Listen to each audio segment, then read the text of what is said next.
नमस्ते, अभिवादन आपका इनोसेंट इन्वेस्टर के इस नए वीडियो में आपके लिए डिस्क्लेमर। रिलायंस क्रैश क्यों कर गया, जबकि एजीएम में तो कुछ ऐसी बात आई नहीं सामने कि स्टॉक क्रैश कर जाए। तो यही होती है मार्केट की एक्सपेक्टेशन। मार्केट एक्सपेक्टेशन क्या लगाकर बैठी थी कि कंपनी जो है वो आकर कहेगी, जो हेड है इनके वो आकर कहेंगे अंबानी साहब कि हम ग्रोथ पे तगड़ा फोकस कर रहे हैं, आने वाले समय में हम चैलेंजेस से बाहर निकल कर आने वाले हैं, ये सारी चीज़। लेकिन कमेंट्री में हमें वो डर दिखाई दिया। आप जाकर स्पीच पढ़िएगा इनकी कि कोविड से जो दिक्कतें आई हैं उनको सॉल्व करने में समय लगेगा। अनाउंसमेंट बहुत बड़ी बड़ी की गई हैं। आपको मैं बता देना चाहता हूं एक अनाउंसमेंट ये, मैं इससे काफ़ी ज़्यादा खुश हुआ कि most affordable 4G smartphone company launch करने जा रही है सितंबर में। तो ये बहुत बड़ा धमाका रिलायंस एजीएम में हमको मिला है। 44th एजीएम थी ये। इसका नाम रहेगा जियो फोन नेक्स्ट। गूगल के साथ मिलकर ये काम किया जा रहा है। सारी चीज़ें यहाँ पर मिलने वाली हैं। आपको जो प्ले स्टोर है वो मिलेगा, जो कि काफ़ी कमाल की चीज़ हो जाएगी। अगर ये स्मार्टफोन 3-4 हज़ार की रेंज में आ गया ना, तो ये धूम धड़ाका कर देगा। इवन अगर 5 हज़ार में भी आ गया तो भी धूम धड़ाका करने वाला है, क्योंकि यहाँ पर जो सुविधाएं हैं वो आपको कमाल की मिल रही हैं। कुछ स्कीम्स इन्होंने लॉन्च की और ये खर्चे ही हैं कंपनी के लिए, तो इसको भी बाजार ने बहुत पॉजिटिव नहीं लिया, लेकिन लेना चाहिए। देखो, सोशल रिस्पॉन्सिबिलिटी भी कुछ होती है, और उस केस में कंपनी ने अगर काम किया है। मिशन ऑक्सीजन आप देख रहे होंगे कि रिलायंस कितना बड़ा, इवन सबसे बड़ा ऑक्सीजन सप्लायर बन गया इंडिया का। ये बहुत बड़ी बात है, बहुत ज़्यादा बड़ी बात है।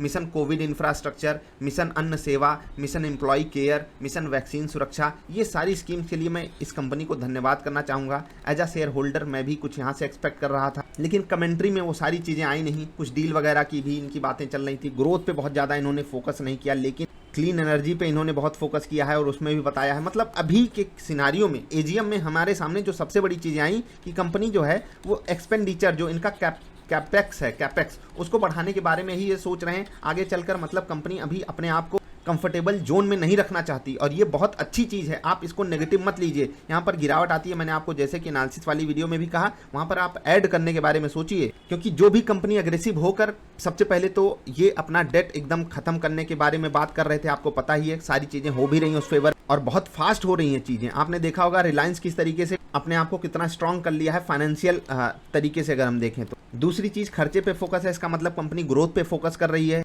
तो हो सकता है आपको 1-2-3 साल कंपनी ऑन पेपर बहुत अच्छी परफॉर्मेंस ना दिखाए, लेकिन वही होता है ना कि रिलायंस 5 से 7 साल एक जगह पे अटकी रहती है और फिर धूम धड़ाका करके भाग जाती है।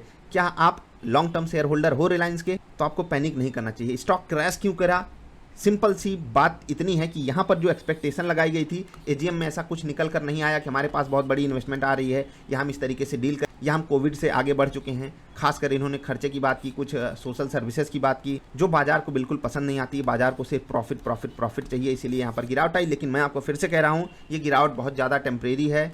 वॉल्यूम बढ़ा हुआ, एक्सपायरी भी थी, तो हम इसको एक बार के लिए स्पेकुलेटिव ही मान सकते हैं। बाकी जैसे ही आपको डबल आई स्विंगर सेटअप पे बाई मिलता है, आप वहां पर बाइंग जरूर कीजिएगा, इग्नोर मत कीजिएगा इस स्टॉक को। बस बाकी जो अच्छी चीजें थी मैंने आपको समझा। अगर आपको कंप्लीट एनालिसिस चाहिए जो इन्होंने स्पीच में बोली है और क्या क्या अपडेट्स आए हैं, तो आप बता दीजिएगा, हम वीडियो बना देंगे। क्रैश का सबसे बड़ा कारण प्रॉफिट बुकिंग, और प्रॉफिट बुकिंग क्यों? क्योंकि बाजार एक्सपेक्टेशन थोड़ी बड़ी लगाई थी। रिजल्ट वैसे भी इनके 2 बार से अच्छे आए नहीं हैं, तो बाजार जो है एक्सपेक्टेशन पे खड़ी थी इनको लेकर के, और ये बाजार को सपोर्ट दे जाते बहुत अच्छी बात होती। बाकी आज तो आईटी स्टॉक्स ने धूम धड़ाका किया ही। रिलायंस से उम्मीदें सबको हैं, आपको भी होंगी, मुझे भी हैं। तो जैसे ही आपको स्विंगर सेटअप पे बाई मिले, आप बाई कीजिएगा, बताएंगे तो वीडियो हम बना देंगे। अभी के लिए इतना ही, नमस्कार।